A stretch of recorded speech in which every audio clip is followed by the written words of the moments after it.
Today we're going to talk about the Lumix G9 Mark II. I've been using this camera quite a bit. You've been using this camera quite a bit. We've talked about it many times before. And what's one more time? Sure. Now that One more for the road. am no longer an owner of the G9 Mark II. So let's talk about that. Why you bought two of them and now you returned both. Oh yeah, dude, I was ready to change from GH6. I was like, phase detect autofocus. I'm ready for it. I was ready to embrace it full force. And then I kind of did not like how the camera just operated. I think in my mind I was like, well, as long as I have phase detect, I think I can overlook the other issues with like the screen not articulating as much as the GH6 does, just to be like lower profile. I don't like that. I don't like to have screens that are just like hanging out in the wind, because very easily bumped, hit. So many A7S3s I've seen people just like not snap off necessarily, but they've hit the screen and like damaged it in a way where the GH6 has a better profile. So when you have the screen like flip back and then tilt it up, it's easy to like look at and monitor without necessarily having to worry that it's hanging out. And then the other issue that I kept having was just where the shutter button is, that the wheel around it. Every time I would hit it and it just messed something up. You were talking about how you can turn it into like synchro scan. So if it's like, let's say it's your shutter angle, it won't, do that much damage when you're messing with the camera. But I've been used to having other cameras that don't have that dial there. So I don't know. It kept annoying me. And then I kept wondering, I was like, well, what am I doing here? I should just go back to the GH6 and wait for hopefully a GH7 that implements the phase detect. I see. Okay, so get your money back, hold it for Hopefully just a few more a months. better day. If Lumix wants to announce the GH7, because I'm thinking like I do enjoy shooting micro four thirds, and I don't want to get rid of that camera system. I love the lens selection. I use those cameras for very specific purposes. But for now, at least now I know that I've used the phase detect autofocus. It's great. It is great. But when it comes to just handling the camera as I typically do, I can't. Like it's those small issues The are little things. huge issues for me. So And that's I gotta interesting get rid of them. that you say that, because that was some of the stuff that surprised me the most about the GH6 coming from the GH5. It wasn't the big features. It wasn't, 422 10-bit is nice for all the modes. I do appreciate that. So you can shoot 60 and have a same quality codec as your 24, 30 frames a second. That's all great. Open gate, shutter angle, the things we talk about all the time. But it was the little things on the GH6 that really made me fall in love with that camera beyond how great the GH5 was. CF Express Type B. I love those cards. Yeah. The tilt-up screen. Things like time code. There's something else I always forget about the GH6 that always comes to me as I talk about it. I go, oh yeah, and even that Well, time is lapse great. is pretty cool, but that's Time lapse is that's its own great. unique- It's got the high resolution stuff. Focus limiting. We talked about Focus this limiting is briefly nice, yeah. because I pulled up a GH5 Mark II. So it's kind of hard to track the GH5. GH5S, and then the GH5 Mark II, which I don't know how many people bought that camera. I actually prefer the GH5 compared to the Mark II because of, for reasons being Cinelink V. GH5 Mark II is when they introduced Cinelink V2, and I like Cinelink V Yes. standard, not V2. I don't know why Yes. they changed it as much as Yeah, they did. Cinelink V2, I shot something with the G9 Mark II, and the color to me didn't look correct. So I was like, oh, the old Cinelink V looked better than this. Better, yeah. So I don't know what they're doing there. I don't know why they felt the need to change it.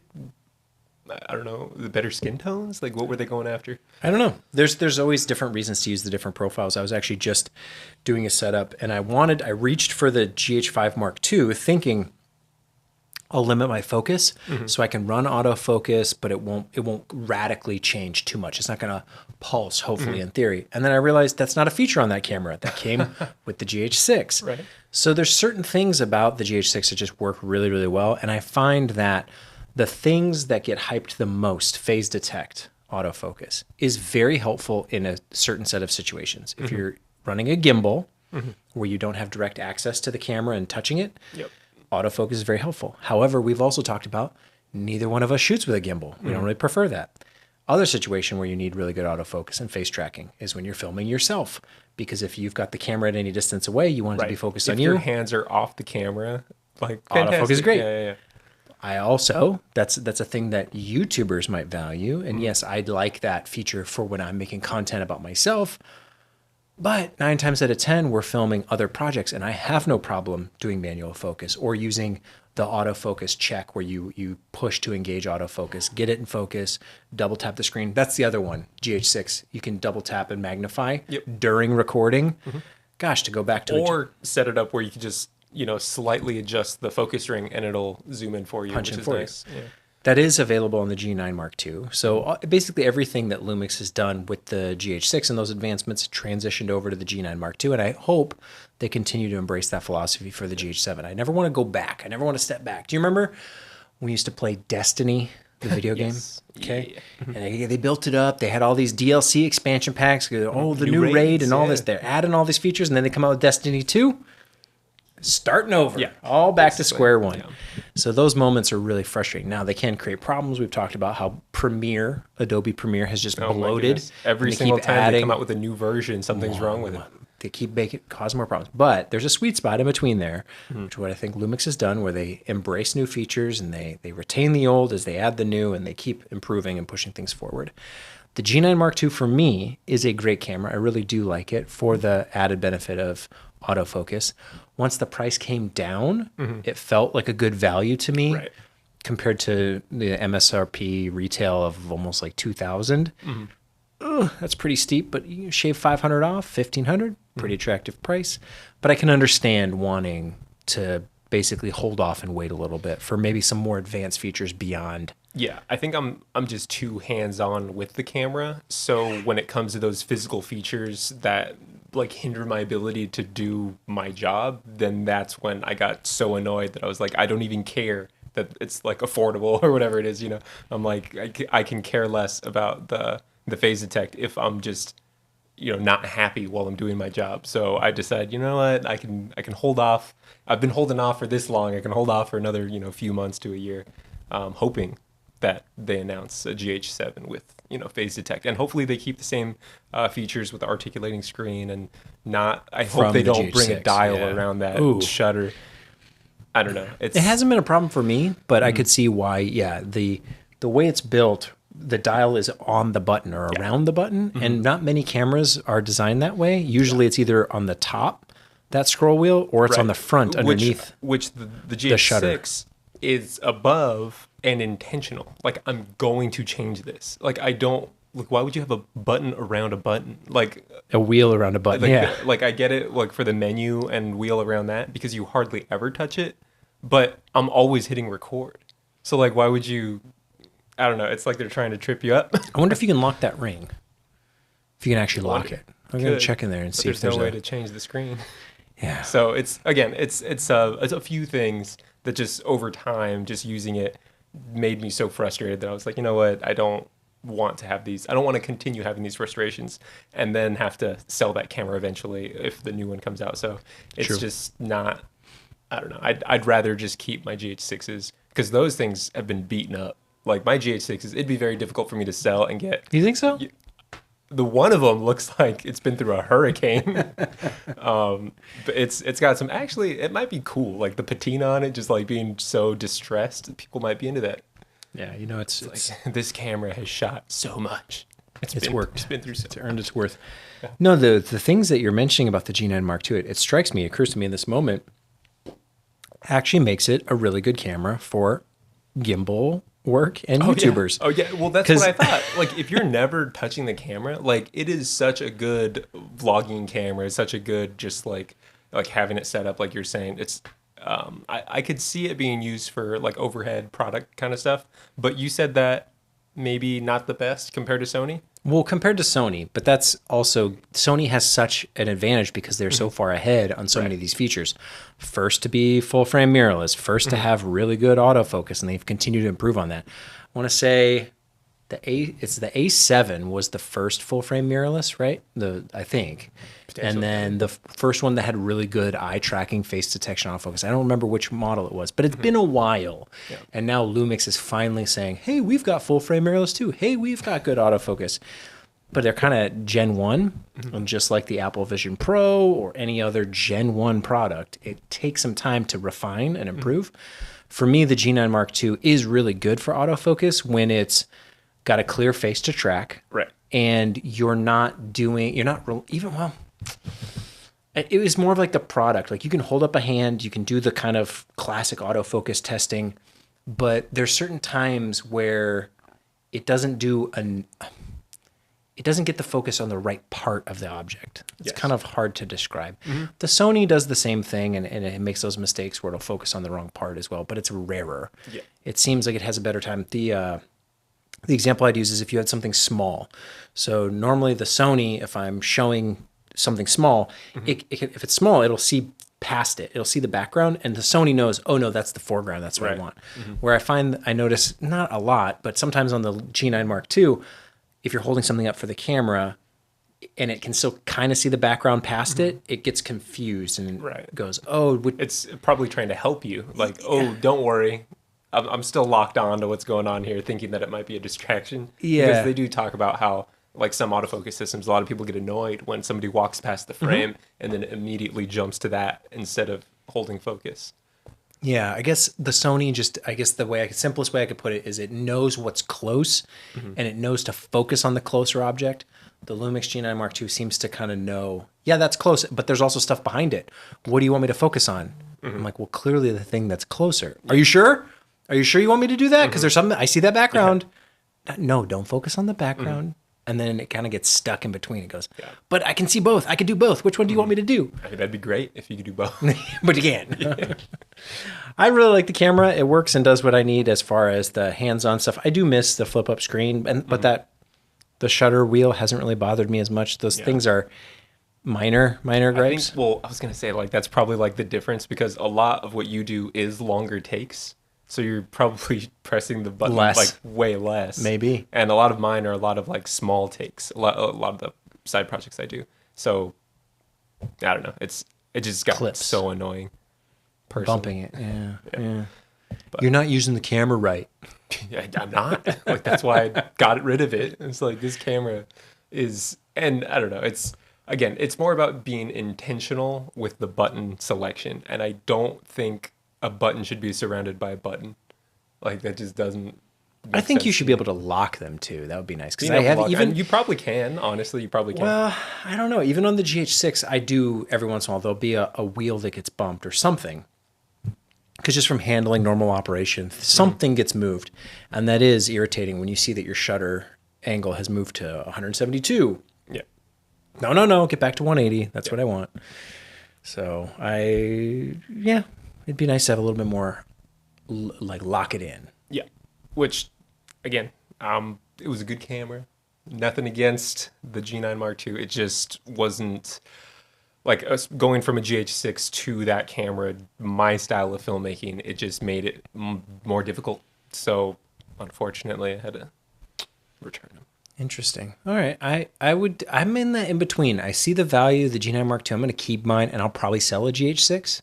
But I have another one, so if I ever need I have both. Maybe that's kind of the best of both worlds. I'll just use a little bit of both, and hopefully a GH7, which we've talked about, our kind of ideal wish list. Hoping that there's some of these more. All I need is phase detect autofocus. That's it. That's really same all body. I need. You could keep everything else, because I've found even the dynamic range on that camera is not bad. Like, on the GH6. For the GH6, yeah. And a lot of stuff we do, like, even if we're outside, we've filmed in like orchards, and we've had like good shadow detail, with like not our highlights just being extremely blown out. Sometimes we get lucky on an overcast day and it looks spectacular. So I don't know. I've really enjoyed shooting on the GH6, and of course the internal stabilization is much better than you'd get on a full frame. So just like that alone, like a lot of the handheld shooting that we do. But But yeah, I'd have to look up, I don't know this off the top of my head, the readout speed on those micro four thirds sensors. Also, people tend to say less jello, less skew, more like a global shutter than your typical rolling shutter. I know the bigger the sensor, the harder it is to process all that information in the read write speed of those CMOS sensors. So in general, it's all those advantages, handheld movement, that kind of thing, where micro four thirds does tend to shine, stabilization, like you mentioned. So the camera had so much going for it. I'm telling you, like I wanted to believe. I was full on. I was like, yes. The last piece I needed was phase detect. I thought I could go and lose the articulating screen, but nope. Apparently, that's I the like deal it a breaker. lot. Yeah. Which is funny, but that's, I think, the personal preference that a lot of people don't realize when you're looking at specs on a sheet. Very rarely is it going to go into the specific ergonomics that an individual might prefer. Well, do you like your buttons separated or next to other buttons? Because that's, like so many people put out videos about like the perfect camera rig. And it's like, yeah, for you, it's like for how you shoot. So it's, Well, a lot of them are wrong. Oh, really? Yeah. I don't know. I see a lot of people using map boxes that don't need map boxes. Yeah, there's that. I guess, I don't know. In my specific instance, let's say, for one of the types of videos that I make, it's a lot of like wider shots focusing on one individual. And for me, like the best angle or the best position for that camera to be is probably like chest height. So I'm holding the camera here more or less. So it's not like a shoulder rig situation. It's a little bit lower because that looks more natural to me. I don't like the look when it's up shoulder height. So I like to hold it down here. But the issue I had in the past before I upgraded like the ergonomics, or at least like where I position my monitor and everything, my neck would just be like this basically, right? Because you're looking at the screen the whole time. And I was, looking for a solution. And I found that if I have a monitor up higher, so I would have, like, let's say I had a cage on the camera, a handle, and then I would have a little adapter for the monitor, and then the monitor on top. So the monitor's a good maybe foot above the camera at this point. Looks really goofy, but when it comes to operating the camera, you don't feel the neck tilt the whole day. You're sitting much more comfortably because the screen is right in front of your face, right? So I'm sitting here now, holding the camera where I want, the monitor's right where I need it. And then the other added benefit is, at least I've found, that the subject, especially when you're doing like talking to camera, people feel the need to look at you because you're a human being, you have eyes. Like people like don't necessarily want to talk to a camera lens. But if I'm hidden behind the monitor, they're kind of forced to, well, it's like, oh, that's right. It's almost a reminder to like, okay. No, that they can't make eye contact because something's I'm not blocking there. it. Yeah. Right. So it's like they're almost forced to look down at the lens. So I've found like multiple, I don't know, it's better for me because it's more ergonomic, and then better for the person I'm filming because they look more natural because they're actually addressing the audience. And then on the GH6, you just look down for that critical focus because the screen is right there in line. You don't have to look to the side. Yeah, and it's tilted. Yeah. So it's, again, it being tilted and directly below my monitor, it's an easy shift of the eyes down, and I can check what I'm doing, cool, and then right back up, as opposed to if the screen was tilted out to the side, which the G9 is, I'm looking back down over here somewhere, and I'm like, all right, and then, it's, again, it makes it more streamlined, less likely to bump it around, and at least I always felt the need to put the I don't know, the screen back in because I was always worried about it being, hit or anything. But the issue is if you have it folded back in and you're holding it here, you can't see it. So then you have to like awkwardly flip it out if you're rolling. And this is, again, it's something that I didn't want to deal with anymore. So I got rid of them. And I think it was, they give you like 30 days, right, to return it if you don't like it. And luckily I only had opened the one, and the one I did. So I purchased a new one and then a used one because the deal you were talking about, you could get it on one camera, right? So it was like a $500 discount, and B&H at the time had a used version for just about the same amount off. So I was like, oh, good, I get two for that same deal price. And you're right, it did feel better paying less, much less for that camera. But again, at the end of the day, I was just I got too frustrated with just the ergonomics of the camera. Yeah. There's a lot to be said for the usability. What's funny about those flip out screens to the side, and I don't know a better way to do it. I'd have to be a product designer probably to put some of my mind to it. They've added all these ports. So HDMI, USB-C, microphone, headphone. They're all on the Lumix cameras. They're all in line where that screen flips into. Yup. And if you want to do the selfie thing and flip the screen around, which I've had to do, you have all these cables blocking your vision. And the nice thing about the GH6 is that it does flip up in line with itself. So it's not not with the ports at all. Right. Yeah. But if it's to the side, you got HDMI plugged in. Now you can't tip that screen enough. That's been an issue since the GH5 that we've had, and I was really glad when the GH6 came out because that was something that I immediately noticed. I was like, oh my goodness, I can actually like look at this screen without it being immediately, stuck and like hitting your HDMI cable. But yeah, that would be nice if you could, fully articulate that screen on the side while having things plugged in. I think it's more like photography focused, really, which the G9 Mark II is more photography focused. So I think that just be like, it's my problem, really, because I'm the videographer, So I don't know. It's a great camera for video. It can capture solid video. It's just when it comes to using the camera for video making, it becomes very frustrating. I wonder if there's a way in the future, if they'll ever start putting ports on the front of the camera, like where the lens is. What? Yeah, I'm just thinking, because I get irritated with the amount of cords that are coming out the side of the camera, because it catches on things. It occurs to me, I'm holding the camera with one side. I got my other hand on the other side for focus zoom control. If there were more ports either on like the top or the front, that's usually a part of the camera I'm never looking at, I'm never interacting with, and it would be more or less safe and protected as long as it didn't get in the way. Around where like white balance, ISO? No. That should all be where your hand is. I'm just where you plug the microphone in. Why couldn't that be on the top of the camera or the front of the camera? Now, if it got in the way of the lens, that might be irritating. But it just occurs to me those are spots. That's real estate that isn't really used for anything. That's the nice thing about that flash sync port on the front of the camera. Yeah, you never even think about it. It's just, oh yeah, I guess I can plug in there for time code on the GH6, and you don't. That's it. It's right there, and it doesn't cause any problems for me. I don't know. Put more ports up I think there. just the shape of the camera could be reimagined, perhaps. Because the way it's designed, it's for right-handed people, right? It's like it could just be a sensor in a box, right? But I don't like that personally. It could be. I'm not. I think that'd solve every issue you're probably having. I don't think so. Because like, what about it needs to be the form factor it is?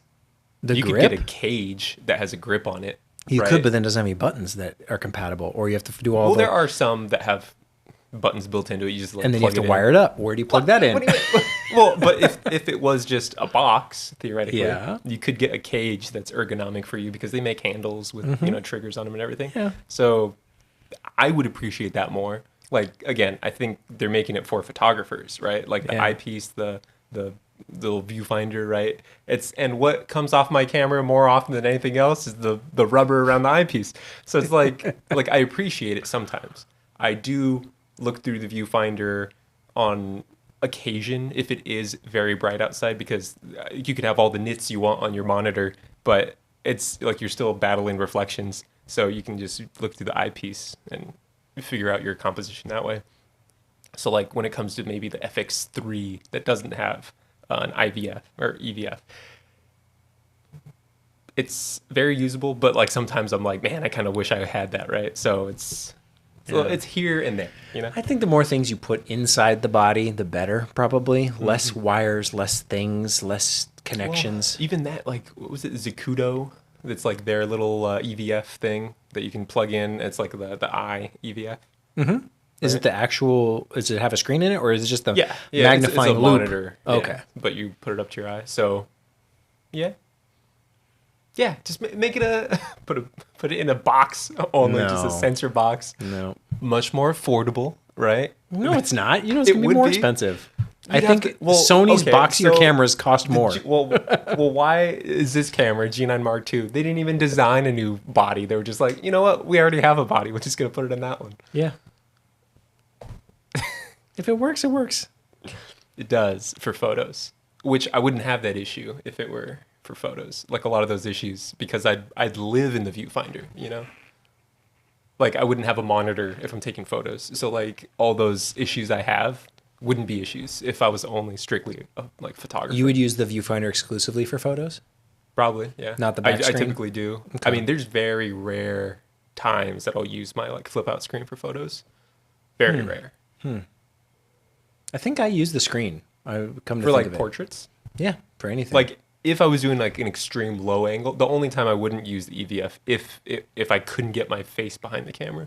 There's something about it. I mean, there's that like third point of stability that I like.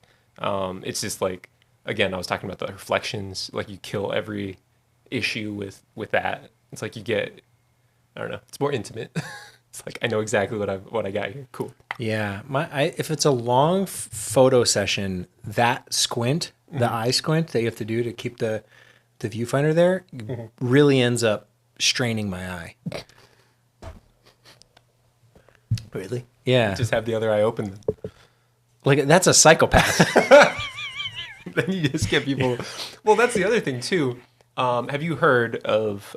There's not a lot. There's photographers that do more like lifestyle photography, and they'll purposefully shoot like from here, like from the hip or off, so that they want the people to look at their eyes for it to be like a more real, candid photo. And like they'll say, "Hey," and then they'll take the photo here. So if you don't want them looking at the camera, I could see why I could use like the LCD screen. But I feel like especially for portraits, like if you're holding the camera at your face, they're going to be looking at your face regardless. It's like it's more intentional for the subject almost. Like they're looking at the camera all the time because you have the camera in front of your face. I think I have it in front of my face, but it's more like here. Just at a distance. Here. Yeah, it just feels more comfortable for me to have both eyes open. I don't like the photo face. It is easier nowadays though, because like the autofocus is pretty spot on. But yeah, there's something about it. Just I like the solidness of it just being like right there. It definitely looks like you're taking a photo if that's the position you're in. You know, the other issue with that, now that you bring that up, I was taking photos the other day in silent mode. So like electronic shutter silent. You know how awkward that is? Like keep the mechanical shutter on because people just get freaked out. Because like you're taking photos and they're just like, okay, did we do it? Like, is that the photo? Because I feel like they need that. The sound to qualify that photo. I mean, it definitely depends on the project I'm doing, but I tend to vocally say snap, snap, snap. Do you really? Yeah. I started mid that. I'll be like, all right, hold that. Okay, that looks good. Yeah, just look over here. All right, smile, snap, snap, snap. All right, got it. Like I audibly say what I'm doing, so they never have that moment of. Right. What's going on? What are you doing? Are you doing something? Mm-hmm. Oh yeah, I just took like 100 photos, and you go, "What? What were you doing?" It was silent. No, I talk. I think maybe that's weird. Maybe people get freaked out. I'm like, this guy is cheesy. Well, snap. I think that was probably the problem. Like I was, having conversation, taking photos, whatever, and like they didn't even realize. They were like, "Oh, you were taking photos?" I was like, "Yeah." Like lifestyle. Like, yeah, it's like I'm not recording audio. It's actually good that you were so casual. Yeah. But yeah, I don't know. I think that comes from a lot of times people, if they're doing a photo shoot, any kind of video recording or anything, many times they're not super comfortable. It depends on who you're working with. Oh my goodness, yeah. But it's very rare that you're going to work with somebody who's an actor and knows kind of the role and how things are played and what to expect. So I'm always communicating, probably to an annoying degree, but otherwise people are left in the dark. Wait, what are we doing? Why are we waiting? Oh, no worries. We're just setting up real quick. This will take about 10 minutes. And constantly narrating what you're doing, I think is very helpful because again, these people haven't done it before or they've worked with someone else who didn't know what they were doing. Even nowadays, it's for the amount of, even we just took a family photo. And of course, someone took it with their iPhone. It's like everyone get together, and everyone just chit chatting like blah blah blah blah blah. And I see it's my cousin taking the picture, and he's standing there waiting for everyone to like get if in you're line. not directing people, People no don't one settle. will ever You settle. have to control the environment, and you have to say, okay, because half the time there'll be your aunt or your whoever will say like, wait, what? I didn't know we were doing it. Yeah. You took it already? Yes.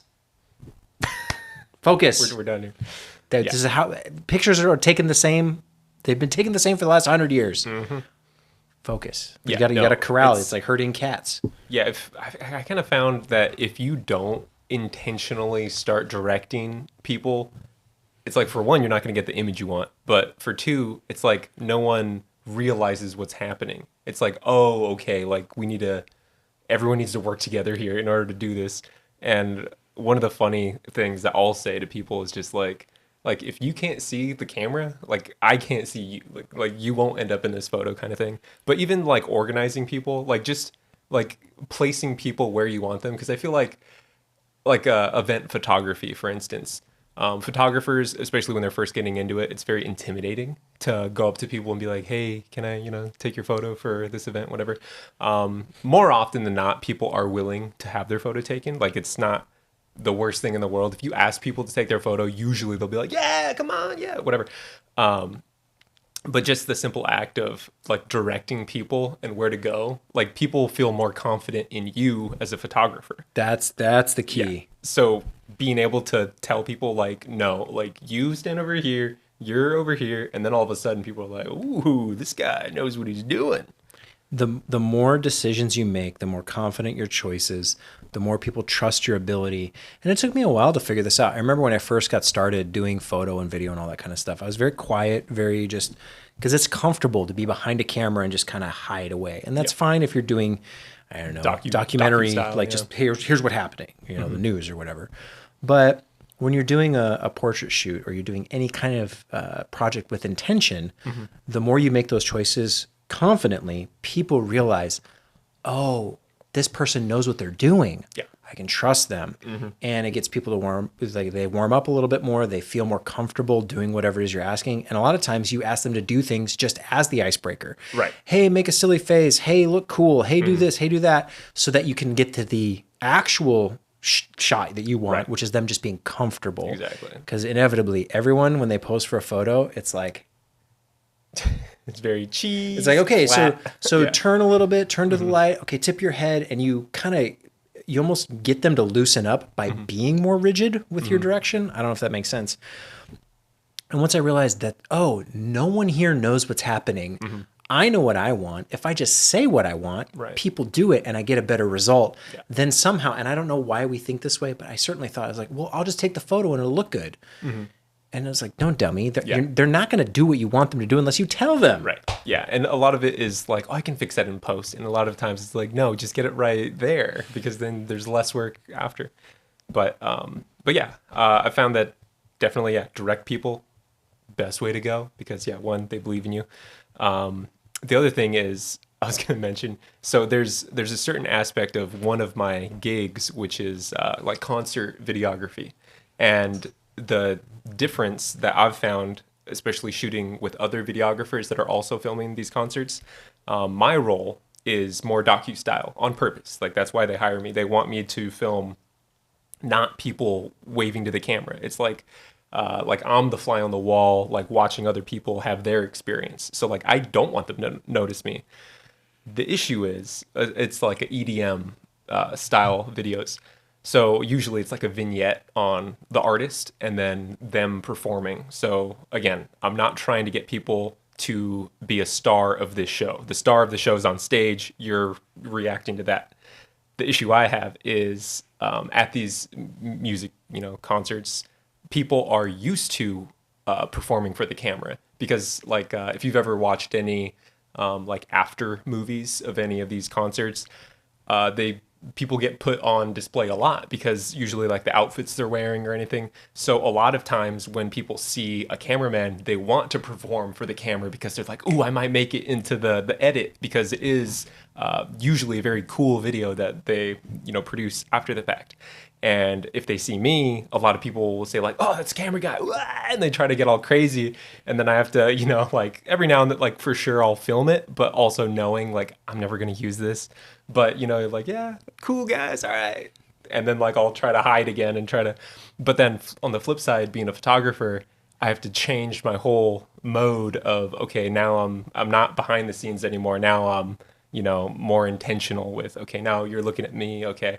And I think I showed you a B-roll clip of, so I was filming the artist on stage, and he had his photographer that was also on stage, but he was shooting the audience, and he was directing people from the stage to people that were probably a good maybe 20 yards away. And he was like getting people's attention, and he was like telling them, he was like with two fingers, he was like telling them, he's like, you're looking at me. And then he was looking at another person, he was like, you're looking at me. Okay. And he like put up his camera, and then he took the photo, and he was like, all right. But I got him in the background, and I was like, oh, I didn't even notice that. But that guy was directing from a distance, telling multiple people, you telling them, posing them. He was like, yeah.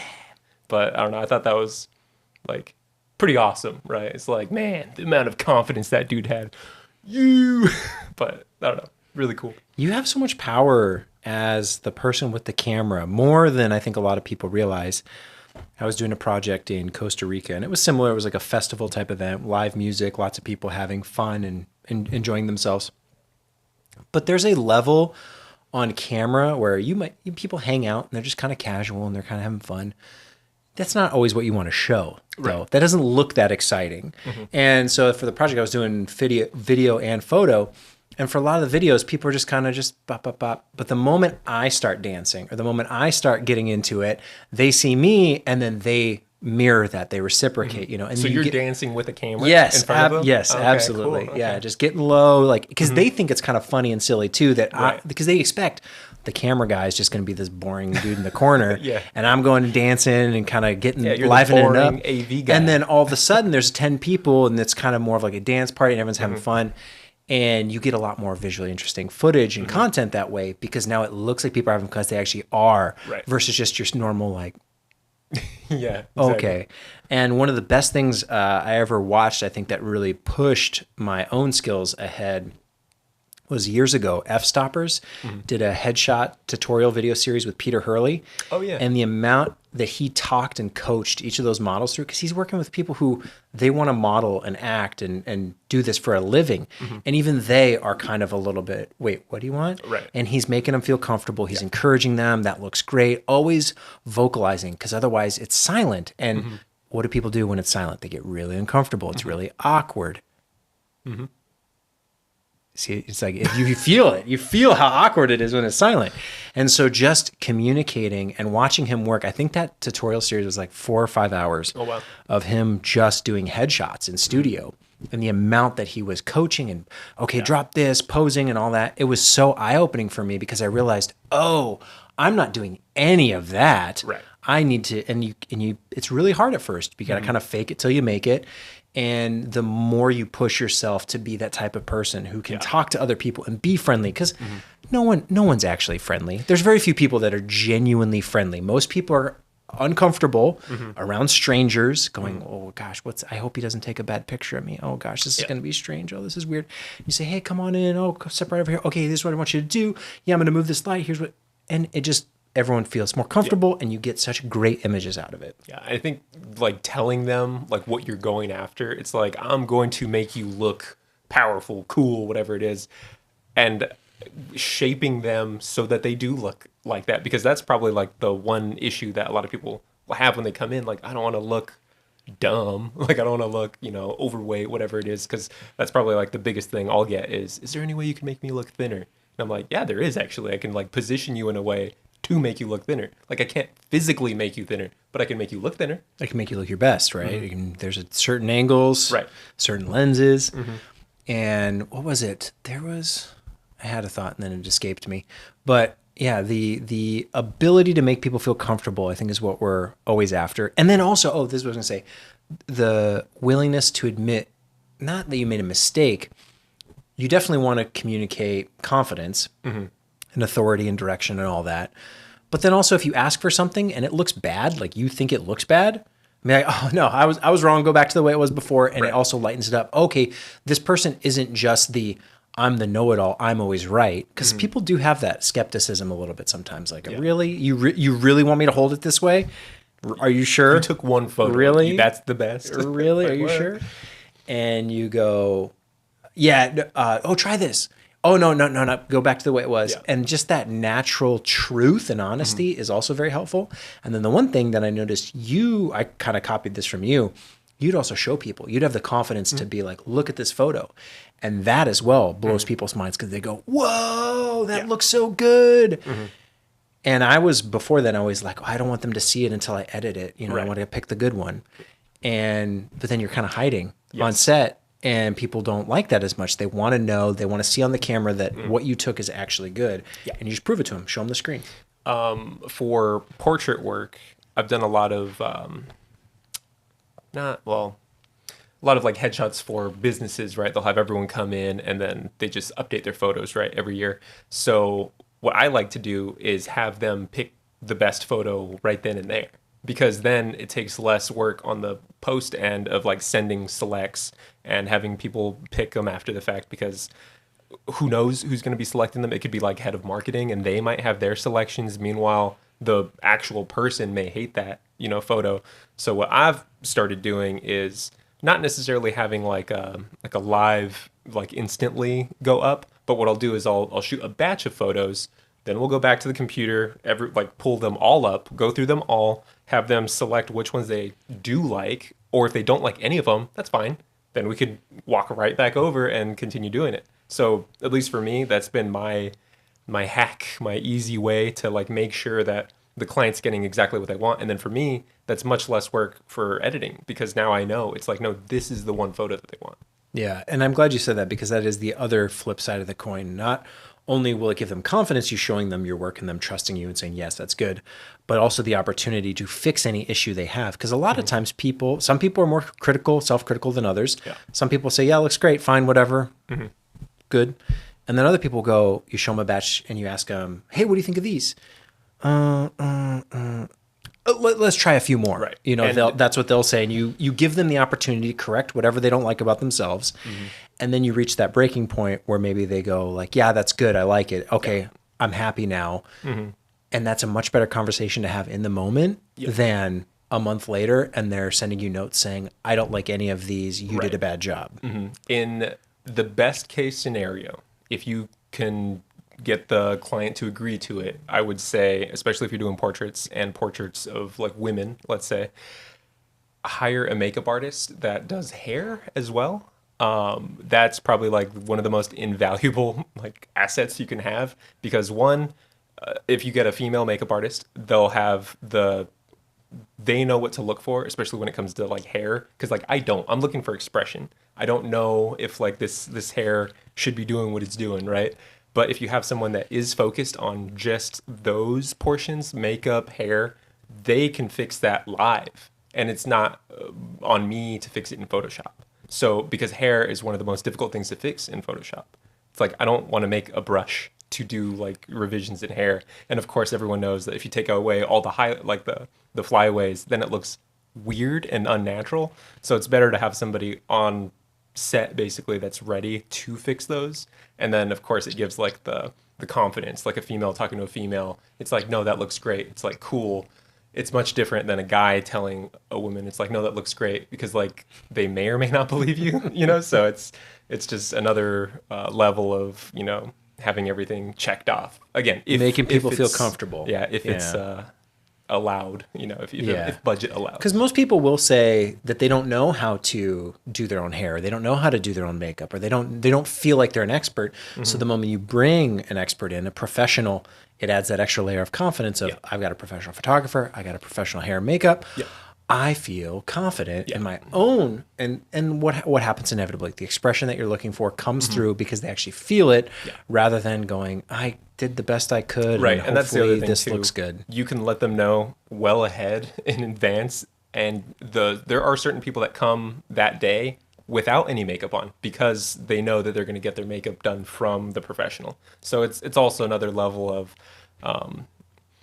I don't know, like not importance, but it gives, like they're almost excited that they're going to have their makeup done that There's day. the ritual. Right. And then Yes. after the fact, then they've already made plans usually. Like the girls that have I've taken photos of that have like go and get their makeup done and everything. They're like, "Oh yeah, we're going to go out afterwards." I was like, "Oh, that's awesome." So it's not only they have the great headshot, but then they also feel the confidence to just go out like on the town.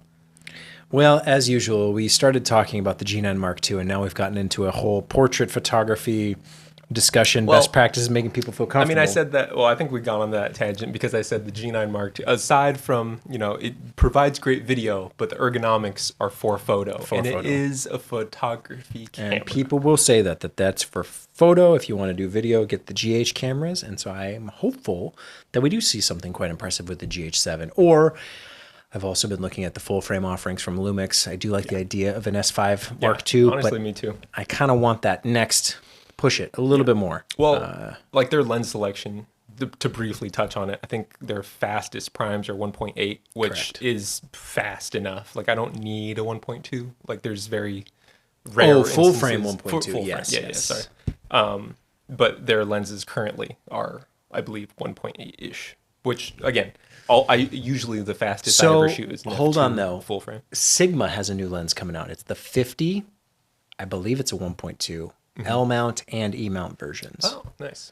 So you have to look at third party for L mount stuff, which Sigma makes great lenses. So Yeah, I love Sigma lenses.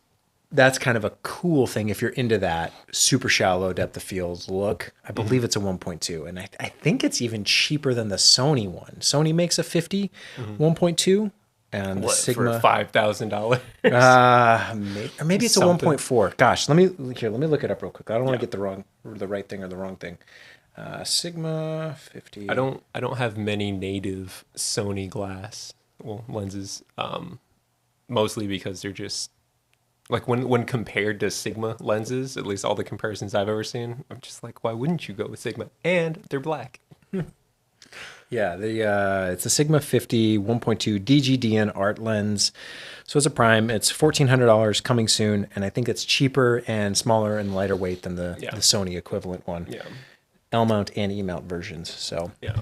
I think my favorite lens that I will be testing out, I have an order from Lens Rentals to try it out. It's the Tamron 35 to 150. It's an f2 to a 2.8, which I think is magnificent. Like, shooting a 150 at a 2.8, like that's fantastic. And then a 35 millimeter at an f2.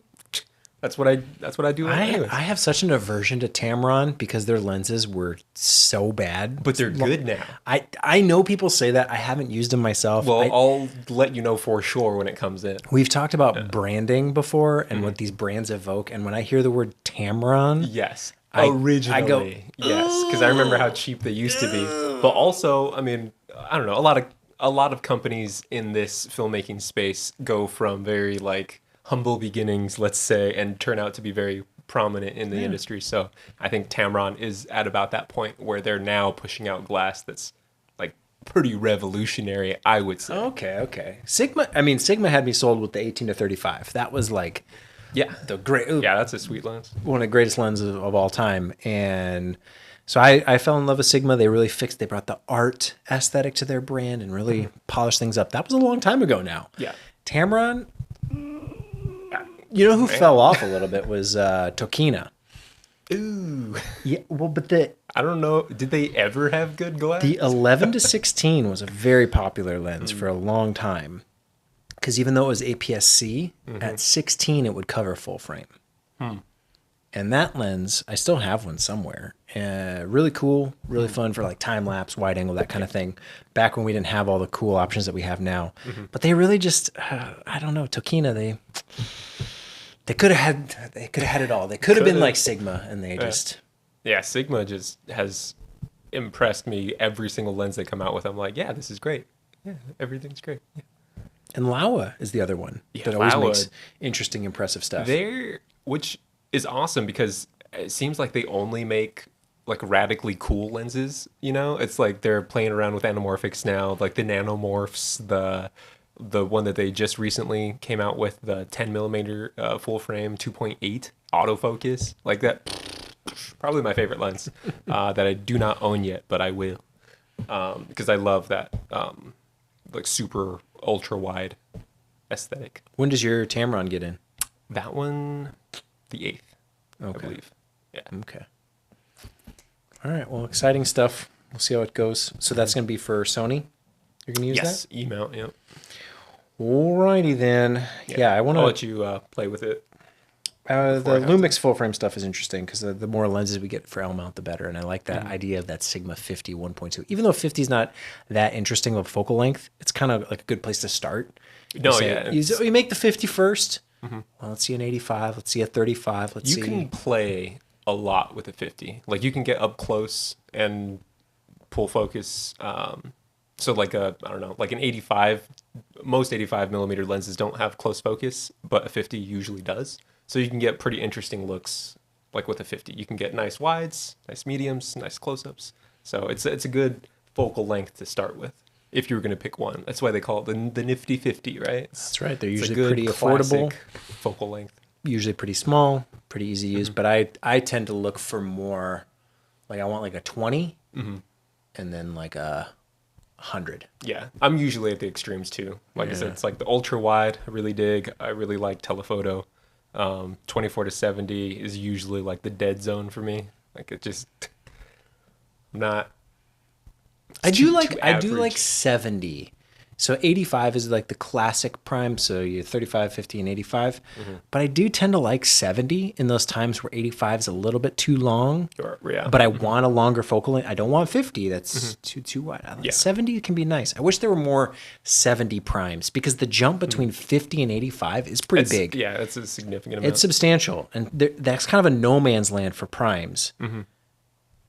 I can't think of like a 60, a 65, a 70, 75. They don't exist. No. There's 55s. There's only equivalents in Micro Four Thirds. Equivalents, correct. If you get a 35 and it's a 70. And I like that. But it's very common for the zoom range, 24 to 70, 70 to 200. Like I think I have like a 30 millimeter macro lens, which is a 60 equivalent.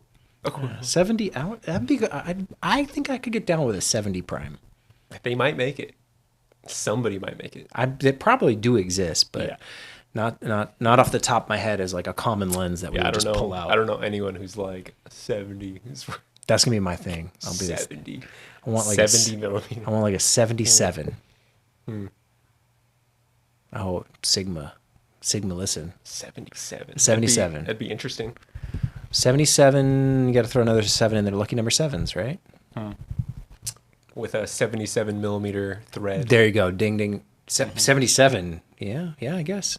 7. I would adapt it to be 80, 82, but I would appreciate a 7 millimeter lens. there you can have the That'd be 7. sweet. I have a 7.5 somewhere, I think. Micro Four Thirds. Yeah, APS-C. it's something. I forget. Yeah. It's like that one step back from 8 We millimeter. had a 3.5 millimeter Micro Four Thirds lens. That was like, it looked like just a circle, right? It was like a complete fisheye, which was good because I think the one time we used it, it was supposed to be like a doorbell, like someone was looking through the peephole. Yeah. So it made complete sense why you'd use that lens. That's what it's for. But yeah, so I don't know. Hopefully one day I'll get that 10 millimeter from Laowa, which You will eventually. Oh, yeah. Once you put It's gonna be once my you get fixated on something, you're gonna. it usually get it. shows up. Yeah. Yeah, it's like it just manifests itself. Any final thoughts on the G9 Mark II? That's where we started. That's where we should end. Yeah. Good riddance. How rude. You can use mine. what was it? You can use mine anytime you want. Cut it out.